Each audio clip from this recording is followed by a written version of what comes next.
apa kabar? Semoga kita semua selalu sehat. Dalam video kali ini, kita akan belajar tentang Allah memberkati para pemimpin Israel, Samuel, Saul, dan Daud. Kisah Samuel. Tuhan Allah memanggil Samuel yang masih muda belia untuk menjadi juru bicaranya. Tuhan bersabda, "Aku akan menepati apa yang kufirmankan kepada Eli, sebab ia mengerti betapa jahatnya anak-anaknya, namun ia tidak menghukum mereka." Bangsa Israel dikalahkan bangsa Filistin. Bahkan kedua tabut perjanjian direbut musuh, serta terbunuhnya anak-anak Eli. Eli pun meninggal setelah mendengar berita tentang kematian dua anaknya. Hal itu terjadi karena bangsa Israel sudah menyembah berhala, padahal tabut perjanjian masih ada di tengah-tengah mereka.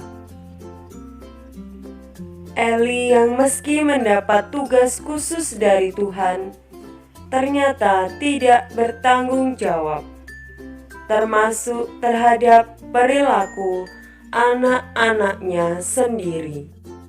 Samuel meminta kepada bangsa Israel untuk membuang segala patung berhala yang mereka miliki, agar Tuhan melepaskan mereka dari tangan musuhnya. Bangsa Israel pun mulai takut dan kembali menyembah hanya pada Tuhan saja. Samuel adalah pribadi yang jujur, taat pada firman Tuhan, dan menjadi hakim yang tegas, membersihkan kejahatan yang dilakukan bangsa Israel. Menjadi seorang pemimpin itu memang haruslah bertanggung jawab, seperti Samuel. Kisah Raja Saul. Tuhan menyuruh Samuel untuk mengurapi Saul menjadi raja Israel. Kepada Saul dan segenap bangsa Israel, Samuel menegaskan bahwa Saul hanyalah sebagai wakil Tuhan untuk memimpin bangsa Israel sebagai raja. Raja Israel yang sebenarnya adalah Tuhan sendiri. Mula-mula Saul bertindak sebagai wakil Allah, tetapi lama-kelamaan ia mulai bersikap angkuh, bertindak sewenang-wenang, dan tidak menghiraukan Tuhan lagi. Maka Tuhan berfirman kepada Samuel untuk membereskan keadaan ini. Kisah Raja Daud. Raja pertama Israel bernama Saul. Raja Saul tidak taat pada Tuhan.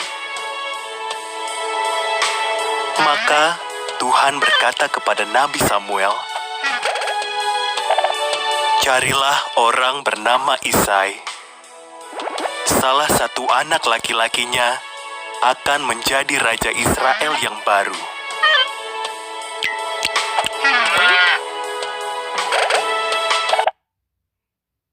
Samuel bertemu Isai di Bethlehem. Dia mengamati 7 putra Isai. Mereka tampak tampan dan kuat. bukan mereka, kata Tuhan. Aku tidak peduli penampilan.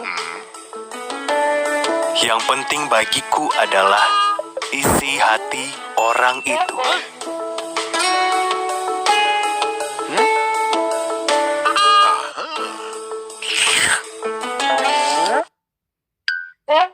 Isai memanggil Daud, putra bungsunya yang sedang menjaga domba di padang belantara. Samuel melihat Daud dan Tuhan berkata, "Dialah orangnya." Daud pun diurapi menjadi raja Israel yang baru.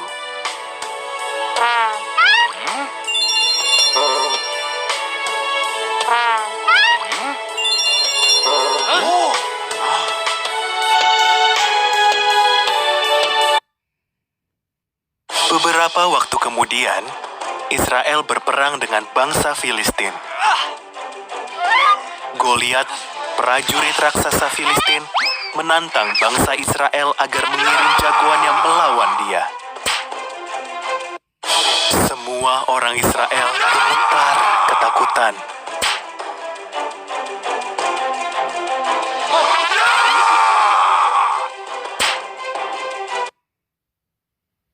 Saat itu Daud membawakan makanan untuk kakak-kakaknya yang ikut perang. Daud tidak takut mendengar tantangan Goliat. Berani sekali ia menantang pasukan Tuhan. Kata Daud, "Aku akan melawannya."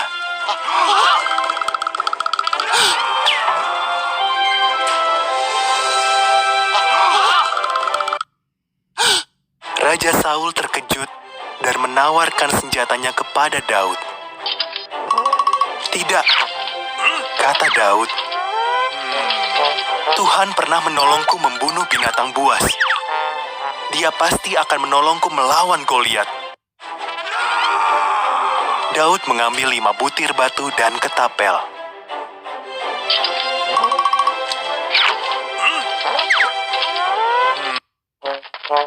"Memangnya aku ini anjing?" Goliat meraung galak. "Kalian mengirim anak cacingan kurus kering ini untuk melawanku." "Kau punya tombak," kata Daud. "Tetapi aku punya pertolongan Tuhannya Israel."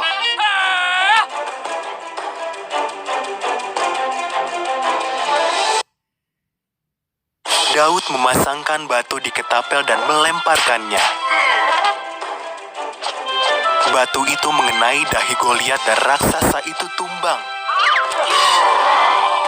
Orang Israel mengalahkan orang Filistin. Dengan pertolongan Tuhan, Daud menjadi pahlawan.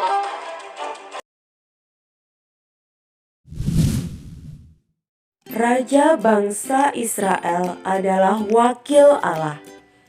Ia memerintah atas nama Allah, bukan atas namanya sendiri. Oleh karena itu, ia harus memerintah sesuai dengan kehendak Allah dan rencana Allah. Kehendak dan rencana Allah senantiasa tertuju kepada kesejahteraan dan keselamatan bangsa Israel. Raja Saul pada mulanya memang memerintah demi kesejahteraan dan keselamatan bangsa Israel. Tetapi kemudian ia mulai memerintah demi kepentingannya sendiri. Hal itu tidak sesuai dengan kehendak dan rencana Allah. Allah meninggalkannya dan menetapkan raja baru bagi bangsa Israel, yaitu Daud.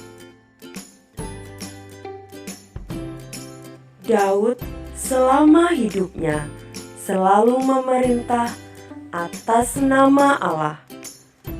Oleh karena itu, Daud selalu mengutamakan kepentingan dan keselamatan bangsa terpilih.